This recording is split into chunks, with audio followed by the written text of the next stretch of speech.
ओम श्री परमात्मने नमः। जय श्री कृष्ण मित्रों। आज 21वां दिन और 21वां श्लोक।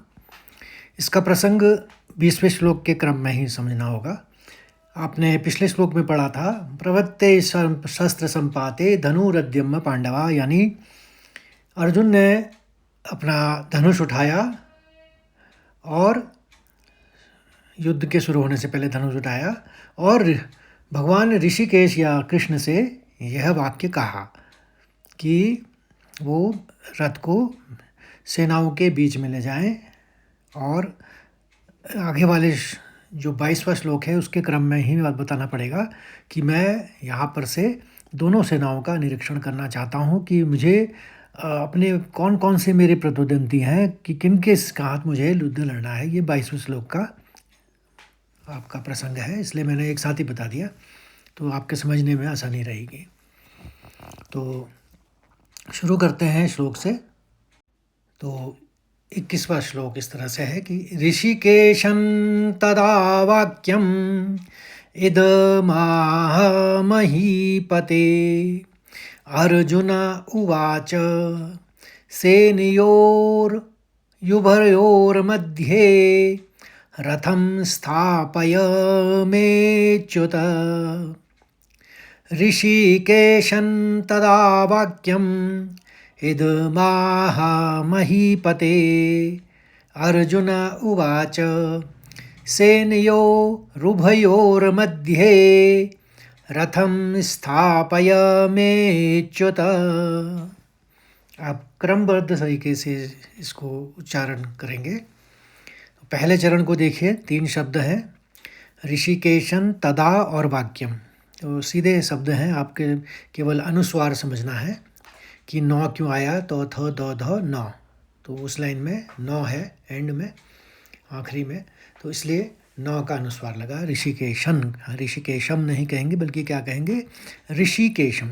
और यहाँ पर ह में री की मात्रा लगी है तो हल्का सा ह का ह्रस्व साउंड आएगा और री निकलेगा। तो ऋषिकेशं तदा वाक्यम। अब दूसरा चरण भी सीधा सीधा है, शब्दों में ही है। इद पूरा पढ़ना है, फिर माहा पढ़ना है, फिर महीपते पढ़ना है। तो इद माहा महीपते। हम ऐसे नहीं पढ़ेंगे कि इद माहा महीपते, एकदम नहीं पढ़ेंगे, थोड़ा सा टाइम लीजिए। इद माहा महीपते। अब ये अर्जुन उवाच, इसको देखिए, अर्जुन उवाच, पूरा शब्दों को लीजिए, अर्जुन उवाच। अब तीसरे चरण का एक ही शब्द है, सेनयो, 2 शब्दों में इसको तोड़ लीजिए। सेनयो एक साथ बोलिए, फिर रुभयोर, रैफ ले लीजिए उसका र का, रैफ में हल्का जो उसका ह्रस्व साउंड है, रुभयोर, और फिर मध्य, रुभयोर। इसको 3 शब्द में, बल्कि 3 शब्दों में बांट लीजिए, ज़्यादा अच्छा रहेगा। सेनयोर युभयोर मध्ये, तो एक साथ बोलेंगे तो सेनयोर भयोर मध्ये। अब चौथा चरण, 3 शब्द इसमें भी है, रथम स्थापय और मेच्युता। तो रथम सीधे हल्के से बोलना है, मौका ह्रस्व साउंड निकलेगा। रथम स्थापय, स्थापय नहीं कहेंगे, स्थापय य में ख़त्म होगा, तो स्थापय। और ये अवग्रह है, मैंने बताया था अवग्रह में खींचना पड़ता है, मे को ज़्यादा लंबा खींचेंगे और उसी के संग हल्का सा चौका आघात निकाल लेंगे। आज समझ लीजिए, समझने के लिए है कि मेच्युत, मेच्युत। वैसे इसका संधि विच्छेद में मतलब होगा मैं और अच्युत। अच्युत कहते हैं कि जिसको कि आप तोड़ नहीं सकते, तो वो अच्युत होता है। तो भगवान कृष्ण के लिए शब्द है, भाई मैं मतलब बताऊंगा बाद में। तो अभी समझने के लिए है कि चौथा चरण को उच्चारित कैसे होगा, कि रथम स्थापय मेच्युत, मेच्युत।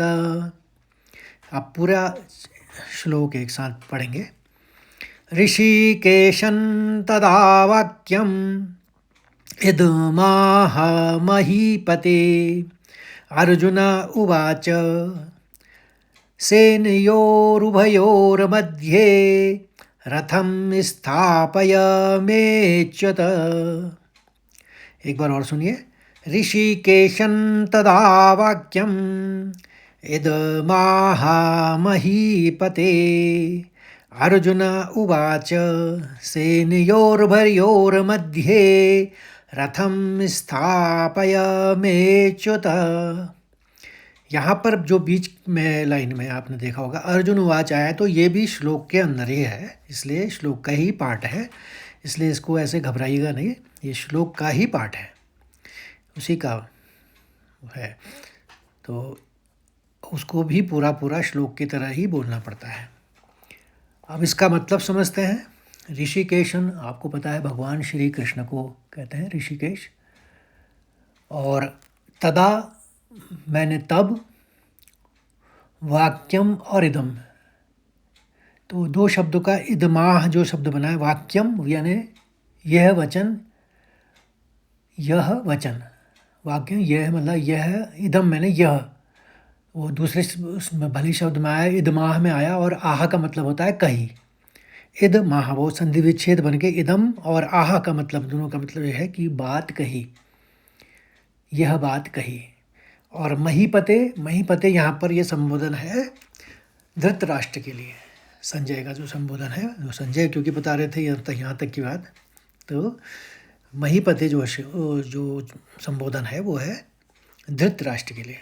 तो ये इसके बाद अब अर्जुन ने क्या कहा, अर्जुन ने कहा कि सेनयोर भयोर मध्य, यानी से दोनों सेनाओं के बीच में, अर्जुन ने ये बात कही कि कृष्ण भगवान से कि दोनों सेनाओं के बीच में आप, अर्जुन ने जो बात कही कि भय दोनों सेनाओं के बीच में, रथम मैंने रथ को, स्थापया मैंने खड़ा कीजिए, मैंने मेरा, और अच्युत यानी हे अच्युत जो कृष्ण के लिए संबोधन है, ये मैं इसका मतलब बता रहा था आपको, जो अपने स्वरूप से कभी नहीं गिरते, अच्युत।